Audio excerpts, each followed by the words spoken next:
রাহুল ছিল খুবই জিজ্ঞাসু এক ছেলে। সে থাকতো সবুজ পাহাড়ের কোলে এক ছোট্ট গ্রামে। রাহুল নতুন নতুন জিনিস আবিষ্কার করতে খুব ভালোবাসত।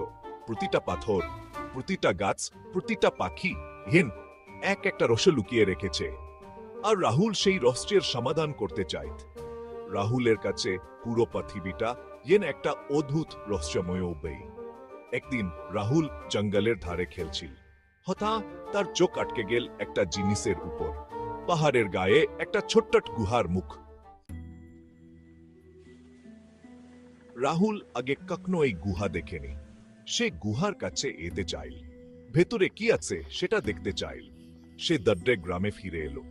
গুহাটি সম্পর্কে গ্রামের বড়দের জিজ্ঞেস করল। বড়রা মাথা নাড়লেন।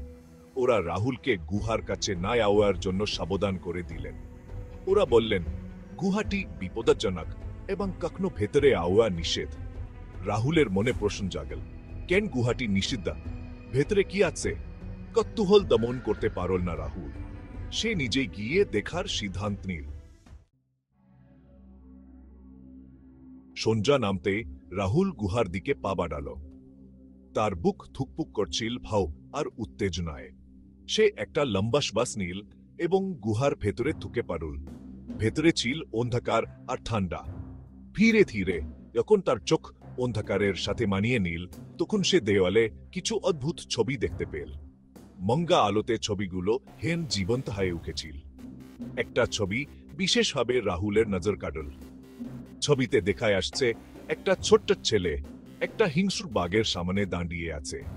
হঠাৎ গুহার ভেতর একটা গম্ভীর কণ্ঠস্বর ভেসে এলো, তুমি কি খুঁজছো ছোট? রাহুল ভাও পেয়ে চারপাশে তাকালো, কিন্তু কাউকে দেখতে পেল না। কে বলছো?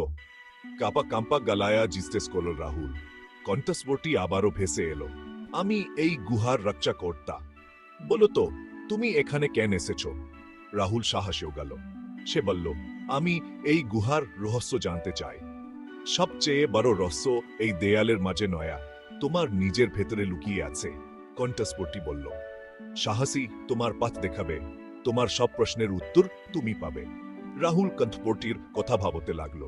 সে বুঝতে পারল কথাগুলো সত্যি। ভয়কে গুহা অন্বেষণ করতে বাধা দিতে চেয়েছিল, কিন্তু সাহস তাকে এগিয়ে নিয়ে এসেছে। সেদিন থেকে রাহুল আর আগের মতো রইল না। সে আর ভয় পেত না। গুহার শিক্ষা সে সারা জীবন মনে রাখল। সে বুঝতে পেরেছিল আসল সাহস আসে ভেতর থেকে। রাহুল তার অন্বেষণ চালিয়ে গেল। সে আর অজানাকে ভয় পেত না। সে জানত সাহস আর কৌতূহল থাকলে সে কোনো কিছু মোকাবেলা করতে পারবে। পৃথিবীটা তখনও রহস্যে ভরা একটা বই, আর সেই বই পড়ার জন্য রাহুল এখন তার